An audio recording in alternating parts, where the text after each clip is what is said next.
निवडणुकीचा एकक जसजसा छोटा होत जातो, लोकसभा हा खूप मोठा एकक आहे. त्याच्यानंतर विधानसभा, मग महापालिका, जिल्हा परिषद, पंचायत समिती आणि त्यानंतर नगर परिषद हा अत्यंत छोटा एकक आहे.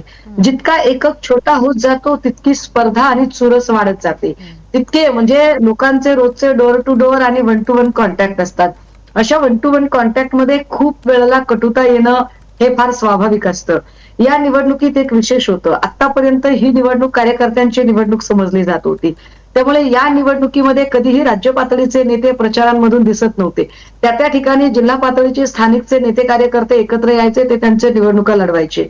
पण या निवडणुकीमध्ये आपण बघितलं असेल की ज्या पद्धतीने मुख्यमंत्री, उपमुख्यमंत्री या लोकांनी प्रतिष्ठेचा प्रश्न करत अगदी ग्राउंडला उतरून अगदी म्हणजे ज्या पद्धतीने आश्वासनांची अशी नुसती खैरात करण्याचा प्रकार सुरू केला, हे सगळं बघता नगर परिषदांच्या निवडणुकांमधली रिस्क अधिक वाढत गेली. हा एक भाग. दुसरं असं की आपण जे म्हणताय की विधानसभांच्या निवडणुका या 3-4 टप्प्यात होतात आणि त्याही वेळेला मतपेट्या सांभाळायच्याच असतात की, पण तुम्हाला आधी कल्पना असते एकूण निवडणूक कार्यक्रमामध्ये कोणत्या टप्प्याला कोणती निवडणूक होणार आहे, तिथून मतपेट्या कुठे कलेक्ट केल्या जाणार आहेत, सगळ्या मतपेट्या जिल्ह्याच्या ठिकाणी कलेक्ट होणार आहेत का, त्याच्यानुसार एका ठिकाणी एक गोडाऊन, या सगळ्या व्यवस्था केल्या जातात. तुम्ही अचानक जर सांगाल म्हणजे आज मतदान प्रक्रिया पार पाडली जात आहे आणि आजच अचानक एक निर्वाळा येतो, अचानकच एक अधिसूचना येते की नाही आता ज्या मतपेट्या गोळा करायच्यात ना त्या जतन करून ठेवा, 18 दिवसांनी बघू त्याचं काय होणार आहे ते. तर असं तुम्ही 11th आवरला जेव्हा तुम्ही काहीतरी ठरवता त्यावेळेला त्याचं नियोजन करणं प्रशासकीय पातळीवर, त्याला अंमलबजावणी, एक्झिक्युशन लेव्हलला अनेक अडचणी असतात. या एक्झिक्युशन लेव्हलच्या अडचणी, कारण निवडणुकीसाठी आता प्राप्त परिस्थितीमध्ये निवडणुकीसाठी आवश्यक असणारा जो कर्मचारी वृंद असतो, निवडणूक आयोगाचा कर्मचारी हा हंगामी असतो, तो पूर्ण वेळासाठीचा नसतो. त्यामुळे आता त्यांना जी कामं दिलेली आहेत, जी कामं सोपवलेली आहेत, निवडणूक साधारणतः मतप्रक्रिया होण्याच्या आधी त्यांचं जे एक प्रशिक्षण घेतलं जातं ते एका ठराविक तासचं घेतलेलं जातं. आता अचानक जर तुम्ही सांगाल की या मतपेट्या त्यांना 18 ते 20 दिवस राखायच्या आहेत, तर त्यासाठी किती घोळाची परिस्थिती निर्माण होईल. मग कुठल्या गोडाऊनला सीसीटीव्ही कॅमेरे आहेत का, नाहीत का, कुठल्या तहसील व्यवस्थेमध्ये तहसील कार्यालयाच्या तिथे आवश्यक असणारा प्रशासकीय कर्मचारी वर्ग आहे की नाही, मग पुन्हा राजकीय प्रभाव क्षेत्रामध्ये काय, कारण समजा परळी सारख्या ठिकाणची निवडणूक ही कायमच चर्चेत राहिलेली निवडणूक आहे, किंवा अशाच प्रकारे बदलापूरची निवडणूक ही कायम चर्चेत राहिलेली निवडणूक आहे की ज्या ठिकाणी राजकीय हस्तक्षेप होऊ शकतात असं वाटतं. अशा ठिकाणच्या निवडणुकीच्या काळातल्या या 18 दिवस मतपेट्या सांभाळायच्या, यातनं जर काही भलतं सलतं घडलं, 2 गटांमध्ये आत्ताच काय तुंबळ पद्धतीने एक तणाव चालू आहे, असे तणाव झाले तर याला जबाबदार कोण, ते होऊ नये. सगळ्यांनी खूप सामंजस्याने राहावं, परंतु जसा काळ वाढतो तसं पेशन्स लेवल जी असते त्या पेशन्स लेवलची एका अर्थाने परीक्षा असते. आज मला माझ्या एका उमेदवाराचा फोन आला, तो म्हटला ताई मला असं वाटलं होतं की आज मतदान प्रक्रिया पार पडेल, उद्या निकाल, चला टेन्शन संपलं, पण ताई आता 22 तारखेपर्यंत डोक्याला झोप लागणार नाही, 22 तारखेपर्यंत सतत लक्ष त्या मतपेटीकडे असेल. हे वाईट आहे. खरं तर आतापर्यंत तुमच्याकडनं म्हणजे विरोधी पक्षांकडनं हे म्हटलं जात होतं की भाजप ही निवडणूक आयोगाची प्रवक्ता झाल्यासारखी वागते की काय, असं दिसून येतंय, किंबहुना झालीच आहे असं तुमचं म्हणणं असायचं. आता मात्र काहीशी परिस्थिती उलटी पाहायला मिळतेय की आता ज्या पद्धतीने हा सगळा कारभार निवडणूक आयोगाचा, राज्य निवडणूक आयोगाचा महाराष्ट्रातला पाहायला मिळतोय, याच्यामध्ये भाजपही वैतागलेली पाहायला मिळते. काही वेळापूर्वीच मुख्यमंत्र्यांची प्रतिक्रिया आली आणि त्यांचं सुद्धा म्हणणं आहे, जसं त्यांनी काल म्हटलं की निवडणूक आयोगाने चुकीचं इंटरप्रिटेशन केलेलं आहे. याबद्दल तुमची एक विरोधी पक्षाची पण प्रतिक्रिया जाणून घ्यायला आम्हाला आवडेल की आतापर्यंत तुम्हाला वाटत होतं की भाजप सुद्धा निवडणूक आयोगाच्या बाजू घेतेय, त्यांची प्रवक्ता असल्यासारखी वागतेय, आता भाजप सुद्धा काहीशी निवडणूक आयोगावर बोट ठेवते, त्यांना सुद्धा हा कारभार पटत नाहीये. भाजप आणि निवडणूक आयोग दोघे एकमेकांच्या हातात हात घालून चालत आहेत असं चित्र आम्हाला कायम दिसत आलेलं आहे. मी आजची सन्माननीय मुख्यमंत्र्यांची प्रतिक्रिया ऐकली आणि त्या प्रतिक्रियेमध्ये त्यांनी निवडणूक आयोगाच्या एकूण कार्यपद्धतीच्या संदर्भाने एक नाराजी व्यक्त केलेली ही मी बघितली. पण त्यांनी जरी नाराजी व्यक्त केली ते म्हणतात की ठीक आहे, माझी थोडीशी नाराजी आहे, पण मी त्याला चूक वगैरे अजिबात म्हणणार नाही. बघा त्यांचे शब्द फार त्यांनी काळजीपूर्वक खूप कॅल्क्युलेटेड शब्द प्रयोग केलेले आहेत. ते म्हणतात की मी त्याला चूक बी काही म्हणत नाहीये, पण थोडी गोंधळाची स्थिती होऊ शकते. थोडी गोंधळाची स्थिती जेव्हा होते त्यावेळेला भाजपा जी या निवडणुकीमध्ये पैशाचा पाऊस पडलाय, ज्या भाजपने आणि एकीकडे शिंदेंनी सुद्धा अगदी उघडपणे ज्या पद्धतीने पैशाच्या बॅगा वगैरे पोचवलेल्या आहेत, हे चित्र आपणच दाखवताय, आम्ही दाखवलेले चित्र नाहीयेत. अशा सगळ्या परिस्थितीमध्ये मनी, मेंटल आणि मसल याचा जो जास्तीत जास्त गैरवापर आहे तो सत्ताधाऱ्यांकडनं होत आहे. त्यामुळे 18 दिवस जर त्या मतपेट्यांच्या संबंधाने काही त्यांना गोष्टी करायच्या असतील तर त्यांच्याकडे असणारी कुमक, त्यांच्याकडचं मनुष्यबळ, एकूण त्या मतपेट्या राखण्यासाठी सुद्धा असणारं मनुष्यबळ, ह्या सगळ्या गोष्टी त्यांच्याकडे मुबलक प्रमाणात उपलब्ध आहेत. पण विरोधकांना जे तुम्ही प्रत्येक वेळेला प्रत्येक छोट्यातल्या छोट्या कारणावरून कोंडीत पकडता, त्या विरोधकांच्यासाठी मात्र हे काम सत्ताधाऱ्यांच्या पेक्षा सुद्धा अत्यंत जिकिरीचं असेल. आधीच आमचा निवडणूक प्रक्रिया आणि निकाल या सगळ्या जर प्रक्रिया बघितल्या आणि विधानसभेच्या निवडणुकीमध्ये ज्या पद्धतीने वातावरण काय होतं आणि निकाल काय लागले हे जर सगळं बघितलं तर आम्ही धास्तावलेली माणसं आहोत या अर्थाने की निवडणूक आयोग कधी काय भूमिका घेईल आणि काय म्हणतात त्याला प्रो गव्हर्नमेंट भूमिका ते कसे राबवतील याचा काही नेम नाही. त्यामुळे सत्ताधाऱ्यांच्या पेक्षा विरोधकांच्या साठीची डोकेदुखी किंबहुना तणाव हा अधिक जास्त पातळीचा आहे.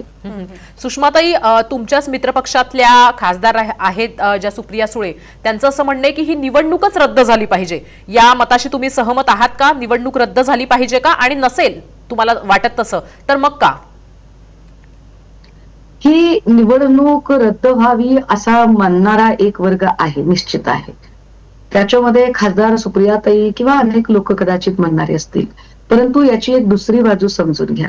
मी म्हटलं की जसा जसा छोटा एकक होतो निवडणुकीमध्ये तस तशी अनेक आव्हानांची संख्या आणि आव्हानांचं स्वरूप हे अधिक क्लिष्ट होत जातं. नगर परिषदेचा जो छोटा एकक असतो त्यात उभा राहणारा नगरसेवक पदाचा जो उमेदवार असतो त्याला 5,000ची जी अनामत रक्कम जमा करायची असते इथपासून ते प्रचाराला लावला जाणारा रिक्षा इथपर्यंत आणि बूथवर कोण माणसं उभी करायची या माणसांचं किंवा त्या दिवशीचा मांडव हा सगळा खर्च याची जुळवाजुळव त्याच्यासाठी एक जिकिरीचं काम असतं. सत्ताधारी पक्षाला ते सोपं आहे. माझ्या माहितीप्रमाणे अनेक ठिकाणी चर्चा होते की सत्ताधारी पक्षाने प्रत्येक नगर परिषदांमध्ये त्या नगरसेवकांसाठी प्रत्येकी कमीत कमी 20 लाख रुपये त्यांच्यासाठी पाठवले एका वॉर्डसाठी. म्हणजे नगरसेवकाचा खर्च वेगळा प्लस यांनी पाठवलेला खर्च वेगळा. हे मी ग्रामीण भागातलं सांगते, हे मी मुंबई लगतच्या भागाचं किंवा पुणे लगतच्या भागाचं किंवा नाशिक लगतच्या भागाचं सांगते, मी अतिशय ग्रामीण भागातली गोष्ट सांगते. आता हा जो खर्च या लोकांनी केलेला असतो हा खर्च पुन्हा एकदा अवसान काढणं, कितीही म्हटलं तरी प्रत्येकाचा किमान 30 ते 40 लाख रुपये खर्च आरामात ग्रामीण भागात एका एककासाठी झालेला आहे. जर निवडणूक प्रक्रिया रद्द केली तर काय पुन्हा तेवढाच खर्च करणं या लोकांना शक्य आहे का? हा व्यक्तिगत खर्च. अगदी त्याच वेळेला या निवडणुकीला जर पुन्हा नव्याने हा कार्यक्रम राबवायचा म्हटलं तर संपूर्ण प्रक्रिया राबवताना पुन्हा निवडणूक आयोग एक वेगळं खर्चाचं कोटेशन काढणार आणि हा खर्च निघणार कुठून तर पुन्हा लोकांच्याच खिशातून निघणार. लोकांनी जे वेगवेगळ्या मार्गाने जो कर भरलेला आहे त्या कराच्या पैशातनच हा निवडणूक कार्यक्रम राबवला जाणार. काय हे संयुक्तिक असेल का? कारण कुठल्याही प्रकारे तुम्ही केलं तरी शेवटी त्याचा भुर्दंड हा महाराष्ट्रातल्या जनतेला सहन करावा लागतोय. आणि त्याचं कारण काय आहे तर निवडणूक आयोगाचं अतिशय हुकलेलं नियोजन आणि अत्यंत ढिसाळ प्रशासन, ज्याच्यामुळे की हा सगळा सावळा गोंधळ तयार झालेला आहे. जर निवडणूक आयोगाला आधी आपण सिद्ध आहोत की नाही याची जर कल्पना नव्हती तर महाराष्ट्र निवडणूक आयोगाने हा प्रोग्राम जाहीर का बरं केला? तो प्रोग्राम जाहीर करत असतानाच आम्ही त्यांना वारंवार बोलत होतो. आम्ही जेव्हा महाविकास आघाडीच्या वतीने मुंबई महापालिकेच्या तिथे मोर्चा काढला त्या दिवशीही मनसे प्रमुखांनी आणि शिवसेना प्रमुखांनी सुद्धा ही भूमिका मांडली होती की दुबार मतदार याद्यांचा घोळ संपलेला नाही, इतक्यात तुम्ही निवडणूक कार्यक्रम जाहीर कसं काय करताय? पण तेव्हा ज्या उत्साहात आणि आरंभशूर पद्धतीने निवडणूक आयोगाने कार्यक्रम जाहीर केला आणि तोच आरंभशूर निवडणूक आयोग जर आज बॅकसीट घेत असेल तर निवडणूक आयोगाचं तोंडघशी पडणं हे एका अर्थी सरकारचं अपयश आहे. जरी मुख्यमंत्री देवेंद्रजींनी याच्यामध्ये नाराजी जाहीर केली असली तरी निवडणूक आयोग हा कितीही तुम्ही स्वायत्त वगैरे काय जे बोलायचे बोललात तरी हा सरकारचा भाग आहे आणि सरकारचा भाग असणाऱ्या यंत्रणेचं चुकणं हे सरकारच्या नियोजनाचं अपयश आहे, ज्या अपयशाचा भुर्दंड उमेदवार असणारा सुद्धा इथला नागरिकच आहे आणि एकूण जनता यांना सहन करावा लागेल. त्याचं काय? सुषमाताई, खरं तर तुम्ही मगाशी पण हा मुद्दा एक मांडलेला होता की पुढच्या ह्या 18-20 दिवसांमध्ये हे मशीन्स योग्य पद्धतीने स्टोअर्ड राहतील का, आणि त्याच्या सुरक्षिततेसंदर्भात सुद्धा प्रश्न होता, कारण गेल्या काही काळामध्ये सुद्धा त्याबद्दलचे आरोप हे झालेले होते. तर आता तुमची याबद्दलची स्ट्रॅटेजी नेमकी काय असणार आहे? कारण तुमचा निवडणूक आयोगावर विश्वास नाहीये, काही प्रमाणात राज्य सरकारच्या हातात असलेल्या यंत्रणांवर सुद्धा विश्वास नाहीये. अशा परिस्थितीमध्ये पुढच्या 18 दिवसांमध्ये आज जे मतदान त्या मतदान पेटीमध्ये कैद होणार आहे ते तसंच सुरक्षित राहावं यासाठी तुमची काय त्याच्या मागची फिल्डिंग असणार आहे? जसं आपण तिथे पाहत होतो की निलेश राणे स्वतः मैदानात उतरले, स्वतः स्टिंग ऑपरेशन्स केले, पोलिसांकडे मध्यरात्री जाऊन ठाण मांडून बसले, असं तुम्हाला सुद्धा आता पुढच्या 18 दिवसांमध्ये काय काय करावं लागणार आहे? निलेश राणे सत्ताधारी पक्षात आहेत. सत्ताधारी पक्षात असून सुद्धा निलेश राणे ज्या पद्धतीने गुन्हा दाखल झाला याचा अर्थ भाजपा किती श्रूड असू शकते, आणि भाजपाच्या अधीन असणारं पोलीस गव्हर्नमेंट जे काही आहे हे पोलीस कुणाचं ऐकू शकतात आणि कशा पद्धतीने करतात. म्हणजे जे पोलीस इकडे 99% शेअर असणाऱ्या मीडियामध्ये शेअर असणाऱ्या पार्थ पवारवर गुन्हा दाखल करत नाहीत, पण ते निलेश राणेंवर गुन्हा दाखल करतात. या अर्थी पोलीस यंत्रणा किती बायस्ड आहे हे आपण समजून घ्या. अशी बायस्ड पोलीस यंत्रणा ही कदाचित भाजप आणि भाजपच्या लोकांना सहकार्य करू शकेल, पण ती आम्हाला सहकार्य करेल का? कारण मागच्याही वेळेला काही ठिकाणी जेव्हा 2-3 टप्प्यातल्या विधानसभेच्या निवडणुका होत्या त्यावेळेला अनेक उमेदवारांनी जिथे ज्या गोडाऊन मध्ये या सगळ्या मशीन स्टोअर केलेल्या आहेत तिथले सीसीटीव्ही काम करत नाहीत, काही ठिकाणी सीसीटीव्ही बसवलेलेच नाहीत, किंवा तिथे पोलीस बंदोबस्तच नाही, किंवा त्याच्या आजूबाजूला माणसांची वर्दळ जास्त वाढलेली सारखी आम्हाला वाटते, अशा प्रकारच्या तक्रारी केल्या होत्या. मात्र त्या तक्रारीची पोलिसांनी फारशी दाद फिर्याद घेतली नव्हती. त्यामुळे ह्या सगळ्या परिस्थितीत या मशीन जिथं स्टोअर केल्या जातील त्या स्टोअर करण्याच्या जागा किती प्रमाणात तो कॉरिडॉर क्लीन केला असेल हे आत्ता समजून घेणं फार कठीण आहे. आणि हा निर्णय इतका म्हणजे जलद गतीने आता आमच्यावर कानावर येऊन आदळलेला आहे की आजचा तर संबंध दिवस आमचा ही सगळी मतप्रक्रिया फार सुरळीत पार पाडण्यावर आमचा भर असणार आहे, आणि त्यातनं आम्हाला अतिशय कमी वेळ मिळणार आहे की आम्ही कशा पद्धतीने पुढचं नियोजन करू. मात्र नक्कीच संध्याकाळपर्यंत आम्ही आमचे पक्षातले काही नेते या सगळ्यांशी बोलून त्या ठिकाणी स्थानिक पातळीला आपल्याला काय नियोजन करता येऊ शकेल, आपण अधिकाधिक या निवडणुकीमध्ये गोंधळ होणार नाही आणि योग्य पद्धतीने उमेदवार निवडले जातील यासाठी कसं काम करता येईल हे बघू. परंतु यातून एक महत्वाचा सूर जो प्रकट होतोय, कदाचित देवेंद्रजींची नाराजी हा तो सूर दडपण्यासाठी आहे का अशी शंका घ्यायला जागा आहे. कारण तो सूर काल मी उमरग्यामध्ये प्रचार सभेला होते आणि उमरग्याच्या प्रचार सभेच्या निमित्ताने जे काही लोक इतर पक्षांची बोलत होती त्यांची प्रचार सभा होत्या, आणि त्या प्रचार सभांमधून जाहीरपणे जे बोललं जात होतं की ज्या ज्या ठिकाणी भाजपाच्या सीट्स धोक्यात आहेत, विशेषतः नगराध्यक्ष पदाच्या, ज्या ज्या ठिकाणी भाजपाचा निकाल धोक्यात आहे असं वाटतंय त्या ठिकाणी पण घोळ झालेत का? कारण निलंग्याची जी निवडणूक आहे ती निवडणूक अचानक काल काही तासांआधी म्हणजे मतदान प्रक्रियेच्या काही तास आधी निलंग्याची निवडणूक रद्द झालेली आहे. कारण संभाजी पाटलांचं आत्ताचं तिथलं नेतृत्व आणि तिथला एकूण भाजपाचा नगराध्यक्ष या संबंधाने जे फार क्लिअर कट लोकांचं मॅन्डेट दिसत आहे हे सगळं बघता अचानक निलंग्याची निवडणूक रद्द होणं हा लोकशाहीवरचा घाला आहे हे काल तिथल्या सायम दैनिकांनी अतिशय स्पष्टपणे छापलेलं आहे. त्यामुळे या निवडणुका याही कामासाठी तुम्ही हे केलेलं आहे का, म्हणून तुमची मतमोजणी तुम्ही लांबवत आहात का, मग अशा पद्धतीने काही घोळ घातले जातील का, मग ते घोळ घातले तर मग लोकशाही प्रक्रियेला काही अर्थ राहील का, मग निवडणुकीचा फार्स कशाला करताय, मग विजयी उमेदवारांचीच नावं डायरेक्ट तुम्ही का जाहीर करत नाही, अशा अनेक प्रश्नांना जन्म घालणारा पण या सगळ्या संशयाचं मूळ काय, सरकारवर असा संशय का येतोय, तर या सगळ्या संशयाचं मूळ निवडणूक आयोगाचा अत्यंत ढिसाळपणा, अत्यंत चुकीचं नियोजन, अत्यंत अकार्यक्षम निवडणूक आयोगाचे अधिकारी कर्मचारी यामुळे हा सगळा घोळ झालेला आहे असं मला वाटतं. कदाचित निवडणूक आयोगाच्या आयुक्तांना बदलून नवे आयुक्त नेमावे इतक्यापर्यंत आता आमची उद्विग्नता वाढत गेलेली आहे. सुषमाताई, तुमच्याच पक्षातले म्हणजे तुमच्या मित्र पक्षातले नेते आहेत बाळासाहेब थोरात, त्यांचं असं म्हणणं आहे की मंत्रालयातले एक पीए ते निवडणूक कार्यक्रम बनवतात आणि तो आयोग जाहीर करतो आणि म्हणून आयोगाकडनं अशा गोष्टी घडत राहतात, असं त्यांचं म्हणणं आहे. तुम्हाला याच्याबद्दलची कल्पना आहे का? याबद्दलची काही माहिती तुमच्यापर्यंत आलेली आहे का? नेमकं निवडणूक आयोगाकडे मध्ये चाललेलं काय आहे? आणि जसं आता भाजपच्या पण प्रतिक्रिया पाहिल्या, त्यांचंही असं म्हणणं आहे की उद्या निवडणुकांचे निकाल जाहीर झाले असते तर बरं झालं असतं. तर आता निवडणूक आयोग इतर कोणाच्या ताब्यात आहे असं तुम्हाला वाटतं का? आणि ते कोण आहे असं तुम्हाला वाटतं? नाही, मी त्याच्यावर आत्ताच म्हटलं ना की काल उमरग्यामध्ये सभेला गेले असता तिथल्या ज्या इतर पक्षाच्या सभा होत्या, काल तिथे म्हणजे तिथे काँग्रेस आणि एकनाथ शिंदे यांची युती आहे, त्यामुळे त्यांची एक प्रचार सभा होती. तिथे काल भाजपची वेगळी प्रचार सभा होती.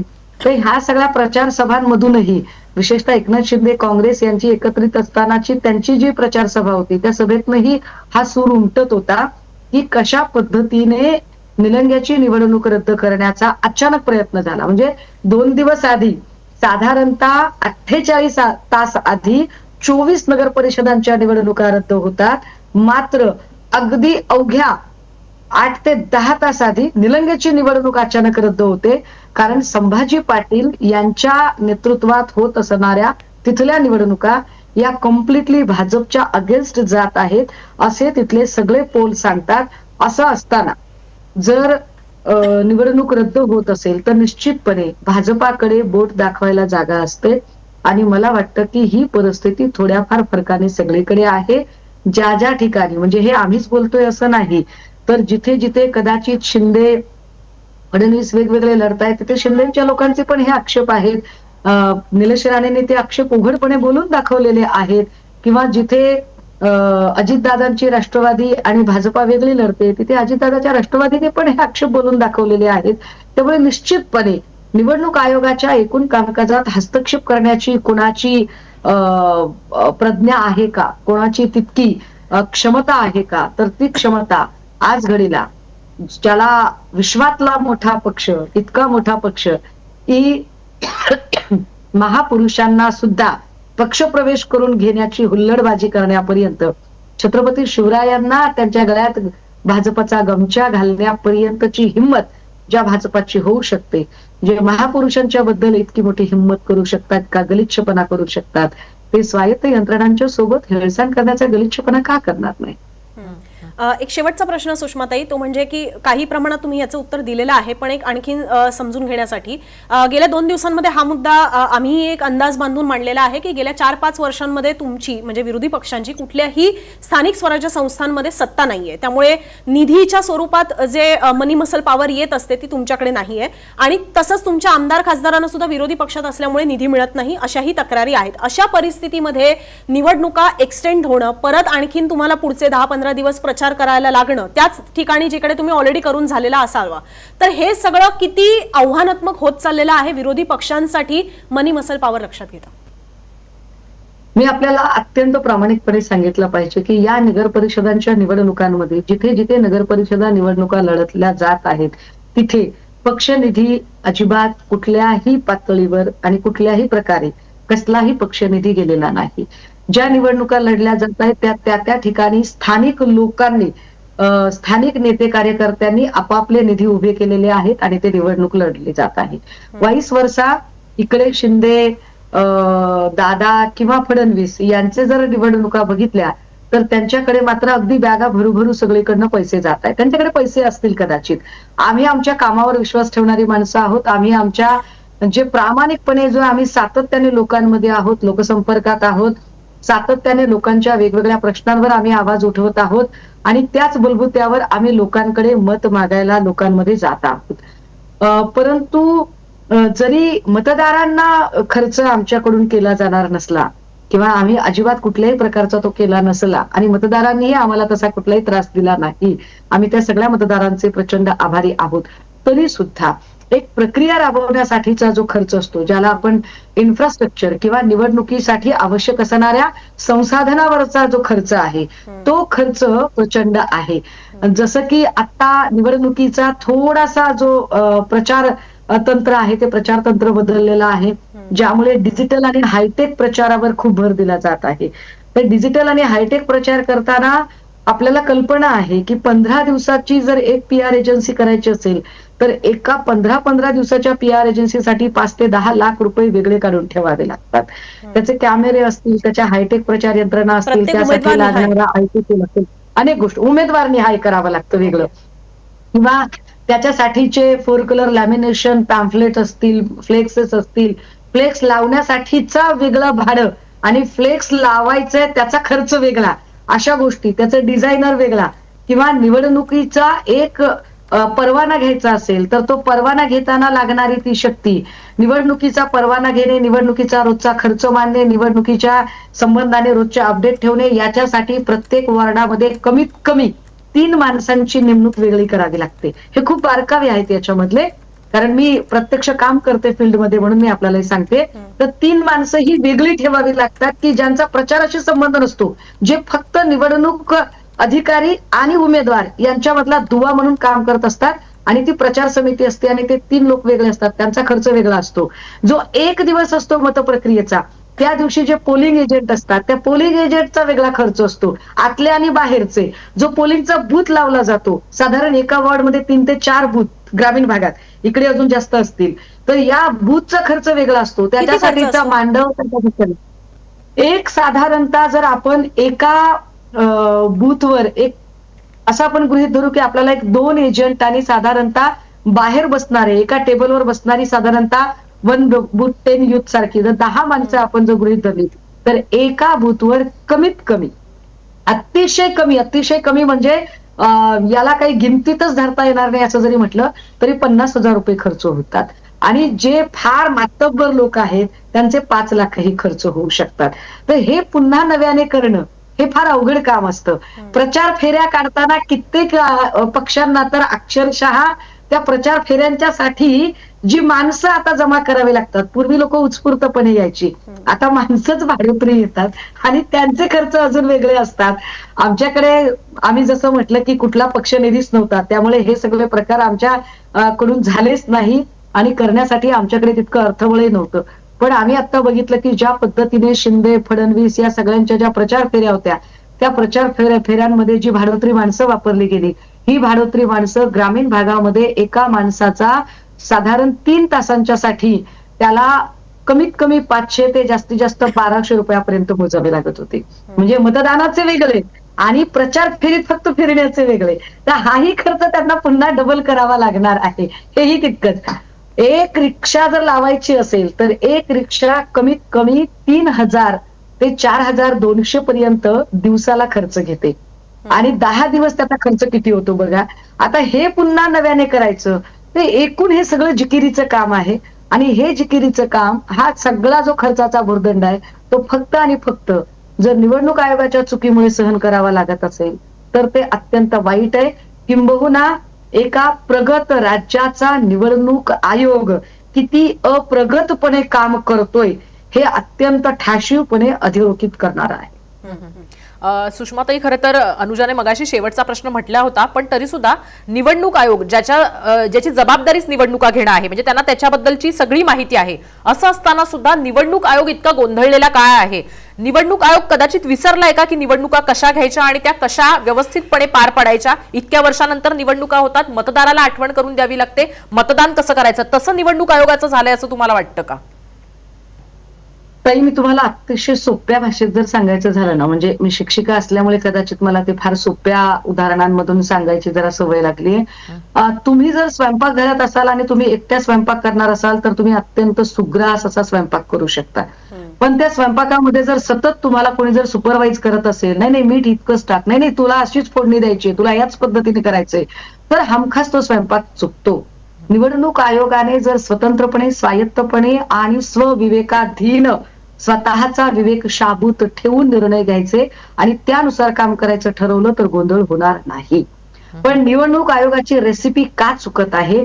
कारण निवडणूक आयोगाच्या रेसिपीमध्ये वारंवार भारतीय जनता पार्टी ज्या पद्धतीने इंटरफिअर करत आहे, जो हस्तक्षेप त्यांचा वाढलेला आहे, त्यामुळे निवडणूक आयोगाची भंबेरी उडालेली आहे, धांदल उडालेली आहे त्यांची की काय करू, हे केलं तर हा मंत्री धास्तावेल का, ते केलं तर हा मंत्री माझ्यावर ओरडेल का, हे केलं तर कदाचित हे गव्हर्नमेंट माझी उचलबांगडी करेल का?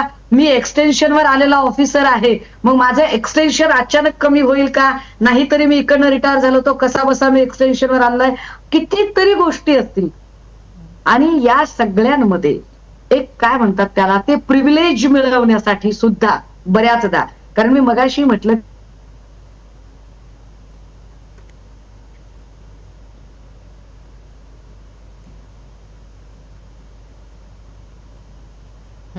तर जसं सुषमाताई सांगतायत त्याप्रमाणे एक प्रकारे मोठं चॅलेंजिंग झालेलं आहे राजकीय पक्षांच्या कार्यकर्त्यांसाठी आणि त्यातही विरोधात असलेल्या पक्षांसाठी मोठ्या प्रमाणावर, कारण खर्च करण्यासाठी पैसा नाही आणि त्यातच अशा पद्धतीने चॅलेंजेस वाढत चाललेले आहेत. दरम्यान जर आपण पाहिलं अनुजा या सगळ्याबद्दल, सुषमाताई तुमचा मुद्दा पूर्ण करा. मला हे सांगायचं होतं की एकतर निवडणूक आयोगाचे कर्मचारी हंगामी आहेत, त्यात आता महाराष्ट्र